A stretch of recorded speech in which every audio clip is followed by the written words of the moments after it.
कहानी की शुरुआत होती है एक शांत और मुस्कुराता हुआ गांव से, जहां रहते थे तीन अच्छे दोस्त, ज्ञान भाई, पुष्पा और रायस्टार। बचपन से ये तीनों एक दूसरे के बेहद करीब थे। रायस्टार एक समझदार और ईमानदार लड़का था जो गांव में एक छोटी सी चाय की टपरी चलाता था। उसके साथ ज्ञान भाई और पुष्पा भी काम करते थे। रायस्टार का सपना था कि एक दिन उसकी टपरी एक बड़ा होटल बने, लेकिन ज्ञान भाई और पुष्पा कुछ और ही सपने देख रहे थे। एक चमचमाती लंबोर्गिनी लेने का सपना। उन्हें लगता था कि चाय की टपरी में काम करके कभी भी उनके सपने पूरे नहीं होंगे। एक दिन पुष्पा बोला, एक आइडिया है लेकिन थोड़ा रिस्की है। ज्ञान भाई बोला, भाई आइडिया तो बता, रिस्क की चिंता मैं कर लूंगा। पुष्पा बताता है चंदनपुर गांव के बारे में, जहां के लाल चंदन के पेड़ मार्केट में बहुत महंगे बिकते हैं। दोनों प्लान बनाते हैं और रात के अंधेरे में निकल पड़ते हैं। जंगल के पास पहुंचते ही एक अजीब सा आदमी उन्हें रोकते हुए कहता है, अंदर मत जाओ, वापस नहीं आ पाओगे। लेकिन ज्ञान भाई और पुष्पा उसकी बात को नजरअंदाज कर जंगल के अंदर चले जाते हैं। दोनों मिलकर पेड़ काटने लगते हैं। धीरे धीरे वे जंगल में और गहराई तक घुसते जाते हैं। तभी ज्ञान भाई हल्का होने के लिए थोड़ी दूर जाता है और वहाँ उसे एक आवाज सुनाई देती है।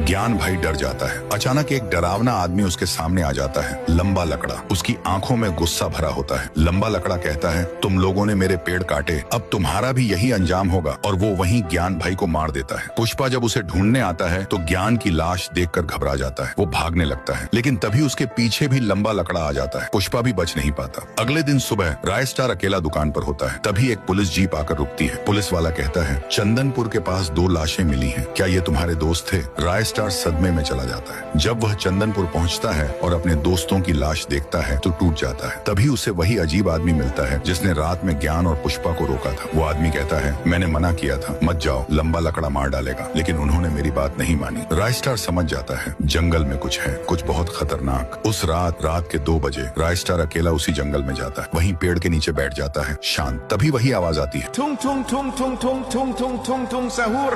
और सामने आता है लंबा लकड़ा। रायस्टार गुस्से में बोलता है, तो तूने ही मेरे दोस्तों को मारा ना? लंबा लकड़ा कहता है, अब तू भी जा अपने दोस्तों के पास। फिर शुरू होती है भयानक टक्कर। जंगल का हर कोना गूंज उठता है, धुआं, बिजली, पेड़ों का टूटना। और जब सब शांत होता है तो वहाँ सिर्फ एक इंसान खड़ा होता है, रायस्टार।